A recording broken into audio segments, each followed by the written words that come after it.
tag team action here as Opportunity Knocks 2013 rolls on. What an eclectic group of personalities we've got here.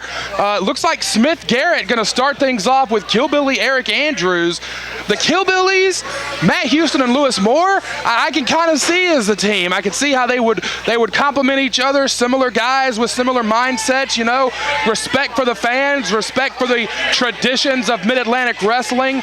Four great talents there, along with Bobby O'Neill on the outside. That team I can kind of see. And obviously the disciples of Solomon Spades make sense with Chase Dakota and Jester Jokes, but it does not seem to me like the Black Watch and this Smith Garrett have got a lot in common. You can even see the look on the face of Solomon Spades and Chase Dakota and Jester Jokes. They don't look real happy with the partner they've been assigned tonight, Lee. No, this is definitely a step out of their realm. And they're a very, you know, brooding, dark group, and you know, you got the Killbillies and Lewis Moore and Matt Houston, and very respectful of tradition and Southern style Mid-Atlantic wrestling. And these guys have got that no nonsense, take it to you attitude, that Southern style. And Garrett Smith, you know, I don't know much about this guy. You know, he's got the body of an Adonis, but he's definitely showed that he likes to show off and pose.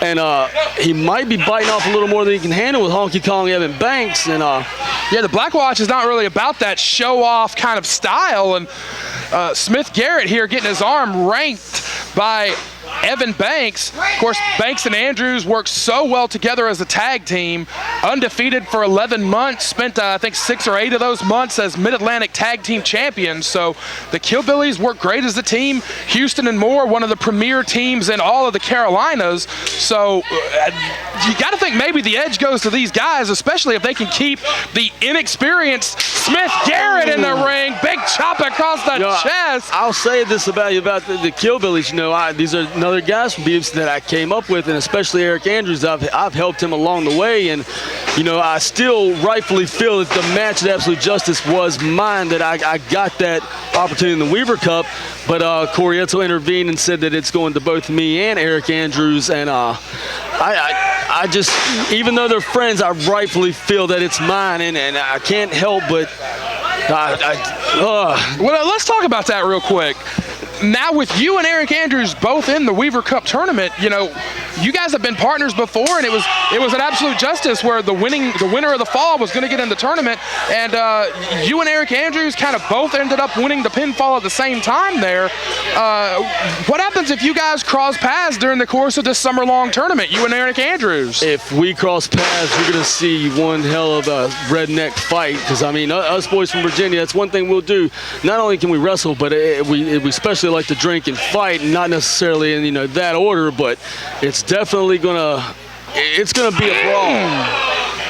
And Smith Garrett on the, you know, Aric Andrews definitely laying it in on him, teaching this kid a big belly to back suplex. Smith Garrett in his first year as a pro, a prospect. Cover here from Aric Andrews, a prospect for the Rising Generation League Championship, currently held by Chris Lee, the RGL Championship for wrestlers with 3 years or less of professional experience. And Smith Garrett right there, good move. I was just about to get the words out of my mouth that he needs to create an opening here and get one of his partners in.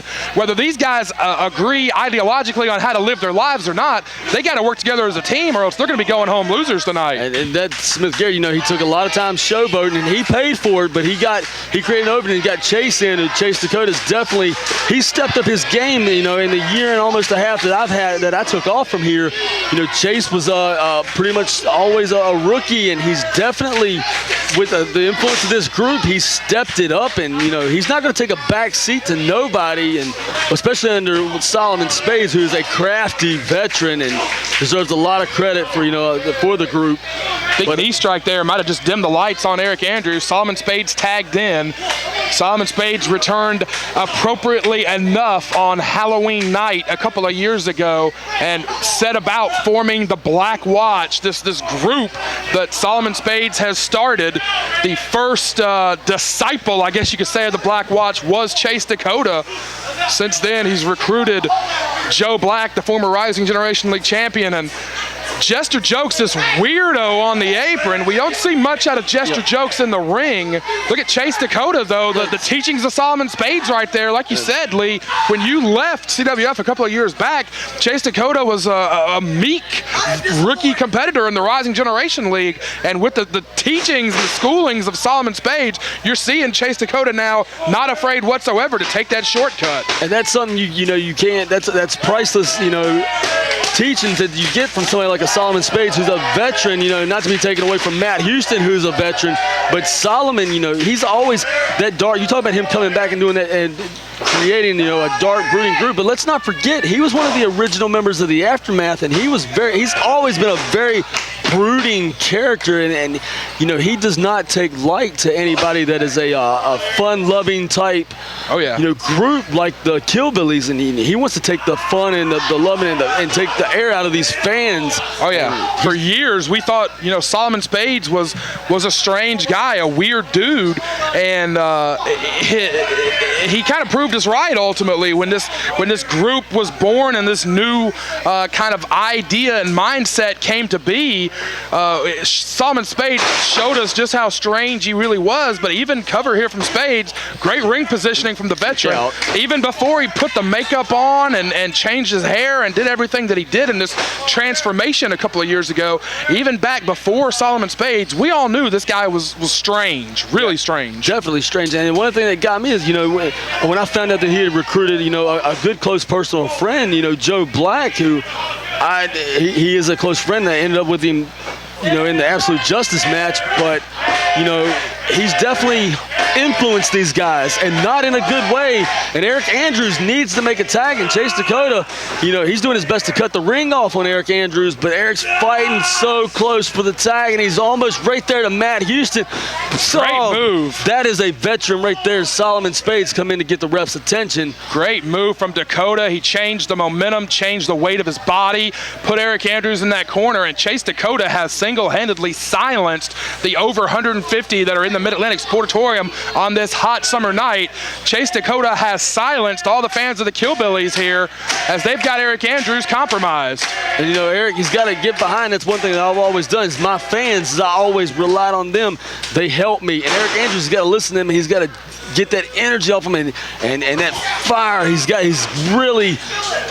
to get something and make a tag here, because Chase Dakota has definitely become a ring general, and he is not going to take a back seat. And cutting that ring off is definitely that's a big thing that they're doing here. And Solomon's back in, and this can't be good for Aric Andrews, Brad. You will see Solomon direct traffic among the Black Watch. Joe Black, Chase Dakota, and Jester all look to them as a leader. He says there's no leader in the group, that we're all equals, but I don't think I believe that. If you watch the body language of Chase Dakota, Jester, or Joe Black, anytime they're around Solomon, it's like a king with his followers. It's almost like a mind manipulation that he's definitely, if you say there's no leader, he doesn't take a step down and showing them how it's done and teaching them. Big boot. Andrews needs to create an opening here. Big shoulder tackle off the second. He gets the Lewis Moore. Great move there. Lewis Moore is in. Looks like Jester Jokes is in for the Black Watch, and Lewis decks him. Duck one from Spades, and he's firing away. Black Watch needs to regroup here because Lewis Moore is owning the ring of everybody. Duck one. A big atomic drop. Lewis is a great competitor, and I'll tell you what, he is a house of fire right now, and Chase Dakota just found that out with a big clothesline. Heads up, heads up. We got a fight in the corner here. Bodies are all over the canvas. People that have been clubbed by either the Black Watch or Lewis Moore, and they're calling, Chase Dakota calling for Solomon, his mentor. I think Red Jones may have lost control over who the legal man is, to be quite honest. Red definitely does not have a clue. And here we go. It's a break. That's a free-for-all right now, Brad. It is a free-for-all, but Smith Garrett, if we can get a shot of Smith Garrett on the apron, he's not looking to tag in or get involved with the Black Watch at all. He is not joining this fracas that's broke down in the ring. And that is not a way to make a name for yourself here in CWF Mid-Atlantic. Smith Garrett's he's definitely, he's not one to get on the action. He's more about, to me it seems like he's more about his looks and himself than he is anything. And a big collision. Smith Garrett even talking down to his teammates here. Wow, this guy, he is showing no type of teamwork whatsoever, and that can't be good. They stopped Evan Banks. Blackwatch is got control of the matchup. Red Jones needs to get some of these bodies out. Double spear. Red has completely lost it, and he is not. It doesn't seem like even trying to get control because he's. Lewis Moore is up. Smith Garrett is still running his mouth on the apron. I think Lewis Moore and Jester are going to be legal here. No tag. That is a big. That's a big. Oh God! What the hell to your team? That's exactly what it was. I'm glad you said it. Jester went for his corner, didn't make it. Oh boy. Oh. Sidewinder here from the Outlaws. Big leg drop from Houston. Bodies are all over the canvas. 2, 3. And they got him with it.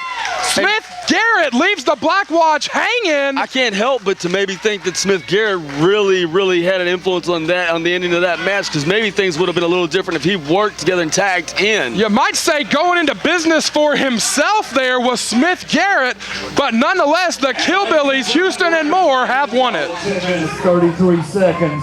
The Mid-Atlantic Outlaws and the Killbillies.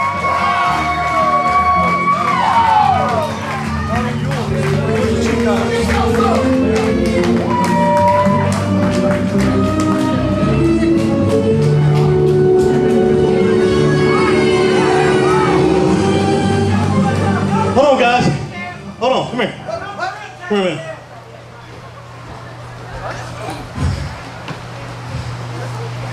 About a month and a half ago, I was out here with you guys with Lee Valiant. Great match. Had a lot of fun. Last month, I was out tagging with Hurricane and Rod McBride. Had a blast. Tonight, guys, a ton of fun. But the fun's over. See, when we came here, we didn't know how these people were going to take us, but they've accepted us.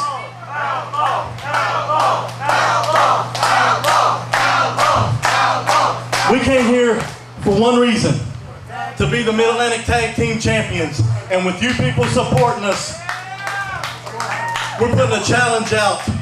Dynasty, Aftermath, whoever wins the main event tonight, somewhere down the road, you got to deal with the Outlaws.